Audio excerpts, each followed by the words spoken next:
चुन कुसुम सुहाए, बढ़िया बढ़िया फूल चुने, तोड़े नहीं चुने। शब्दों पर गौर कीजिएगा। हम लोग बोलते हैं फूल तोड़ लाओ, फूल तोड़ लाओ। राम जी फूल तोड़े नहीं, राम जी फूल चुने। तोड़ना और चुनने में एक फर्क होता है। तोड़ने में हिंसात्मक लहजा निकलता है, तोड़ दो, तोड़ लाओ, वो हिंसा हो जाती है एक प्रकार से। और चुनना माने आप समझ गए होंगे, तोड़ने में हिंसात्मक भाव है और तो चुनने में एक दूसरा भाव होता है। इसलिए फूल तोड़ने नहीं चाहिए, फूल चुनने चाहिए। फूल चुन लाओ बोलना चाहिए। फूल बड़े नाजुक होते हैं, फूल आहिस्ता, है ना वो गाना किसी फिल्म में, फूल आहिस्ता फेंको। फूल बड़े नाजुक होते हैं। उन नाजुक चीजों के साथ अगर हिंसा की जाए, तोड़ लाओ तोड़ लाओ, तो एक प्रकार का अपराध हो गया। हिंसा पाप है हमारे मानी गई, चाहे वो फूलों के साथ ही क्यों ना हो, हिंसा इज पाप। तो राम जी ने फूल तोड़े नहीं, एक बार चुनी कुसुम सुहाए, बढ़िया बढ़िया फूल राम जी ने चुने। और फिर निज कर भूषण, अपने हाथों से राम जी ने बढ़िया बढ़िया गहने बनाए। गहने माने गजरा बनाया, गले का हार बनाया, हाथों का कंगन बनाया, पैर की पाजेब बनाई, पाँव के पायल बनाए, वो सब फूलों के ही बनाए, सब फूलों के। वहां चांदी सोना कहाँ रखा? जंगल में चांदी सोना कहाँ? वहां ज्वेलर्स कहाँ होते हैं जंगल में? तो फूलों के सब गहने बनाए और जानकी जी को बढ़िया बैठाल के पहनाया, अपनी पत्नी का श्रृंगार किया। पति का एक नाम होता है सजन, एक भाषा उसके प्रति हम लोग सजन बोलते हैं पति को। सजन का अर्थ क्या होता है? दुल्हा? नो, सजन माने होता है उसकी एक लायबिलिटी है, अपनी पत्नी को सजाए, वो सजन है। अपनी पत्नी का श्रृंगार करे, उसको श्रृंगार का सामान खुद ला के दे। हा? पत्नी को जो सजाए, वास्तव में वही सजन होता है।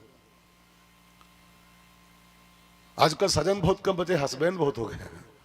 हस्बैंड, हस्बैंड मीन्स जानते कहो? हस्बैंड की परिभाषा कभी निकाले? नहीं निकाले। बताऊं मैं आपको, जो बैंड की तरह बजाए और तहु हंसाए। हंस बैंड, बैंड की तरह पिटे और तब भी हंसाए, उसको बोलते हैं हस्बैंड। तो आजकल हस्बैंडों की संख्या बहुत है, अब सजन कहां बचे?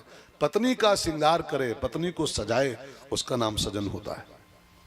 बढ़िया फूलों के गहने बनाए, जानकी जी का दिव्य श्रृंगार राम जी ने किया अपने हाथों से, निज कर अपने हाथों के। अब देखो, छोटी सी झोपड़ी है, वहां कोई महल नहीं बना है चित्रकूट में, छोटी सी घास फूस की झोपड़ी है। जमीन पे सोते हैं, कंदमूल फल पानी यही सब आहार है। कोई फैसिलिटी नहीं घर में है, कोई सुविधा नहीं, एसी डबल बेड संगमरमर टाइल कुछ नहीं है, ब्लोअर एसी कुछ नहीं है, लेकिन जीना आता है तो दोनों प्राणी क्या बढ़िया जीवन जी रहे हैं। इसका मतलब क्या है कि जीना आ जाए ना, आर्ट ऑफ लिविंग आ जाए, तो इंसान घास फूस की झोपड़ी में भी स्वर्ग का आनंद लेता है, स्वर्ग का आनंद। और जीना ना आए तो संगमरमर की हवेलियां भी नरक हो जाती हैं। जीना एक कला है, खाली पैदा होना मरना जीवन नहीं है कि आज बर्थडे है और फिर डेथ डे है, इसका नाम जीवन नहीं होता है। आर्ट ऑफ लिविंग, जीना एक कला है, और वो कला आ जाए तो झोपड़ियों में बाहर, झोपड़ियों में, और कला ना आए तो कोठियों में भी न रख। मैंने अपनी आंखों देखा, ऐसे प्रोफेशन में हूं ना, जाना पड़ता है घर घर में, घरों घरों में, और जाके जब अंदर का माहौल देखो ना, लगता है आ हा 50 करोड़ की हवेली है इनकी, 50 करोड़ का घर बना हुआ है, खाली उनके बाथरूम में लगे हैं 10-20 करोड़ रुपया। वो फवारा, वो टायल, वो क्या क्या क्या क्या, ये टोटी इटली से आई थी, ये वहां से आया था, ये उज्जैन से। 5 करोड़ रुपया खाली बाथरूम में लगा हुआ है, 5 करोड़ रुपया।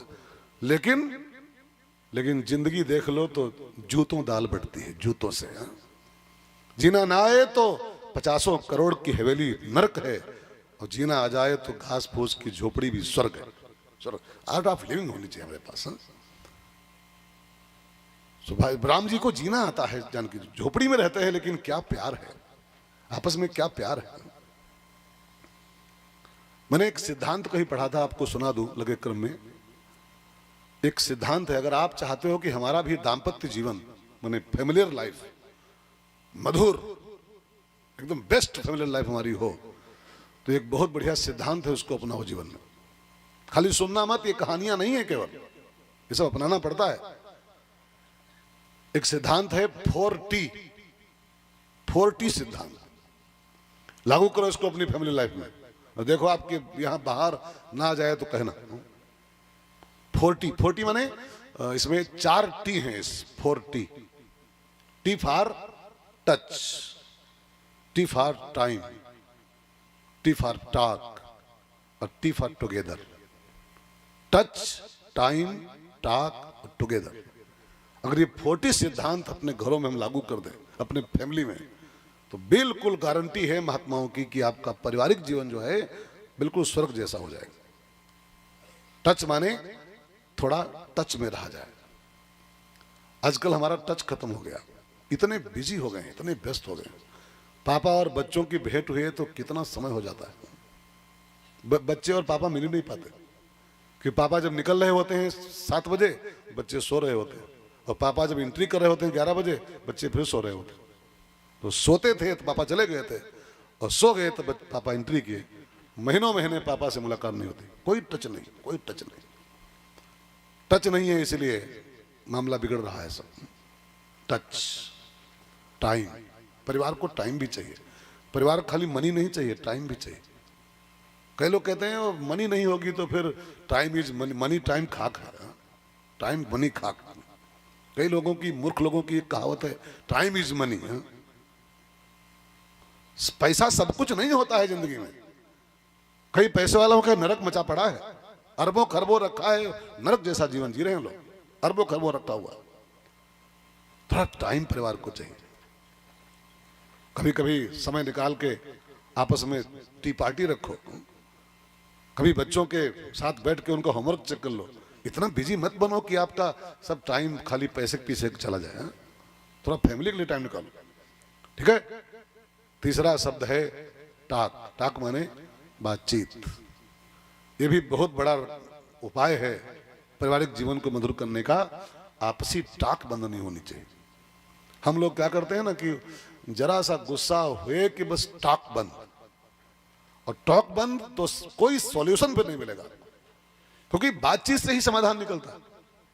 और जब बातचीत ही ब्रेक कर दोगे तो जो समाधान मिलने वाला था भी वो खत्म हो जाएगा।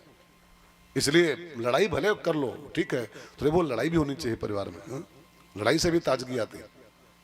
पति पत्नी महीने में एक बार कम से कम, ये मनोवैज्ञानिक सत्य है, मजाक नहीं कर रहा हूं, ये मनोविज्ञान की खोज है। ये 30 दिन में एक बार कम से कम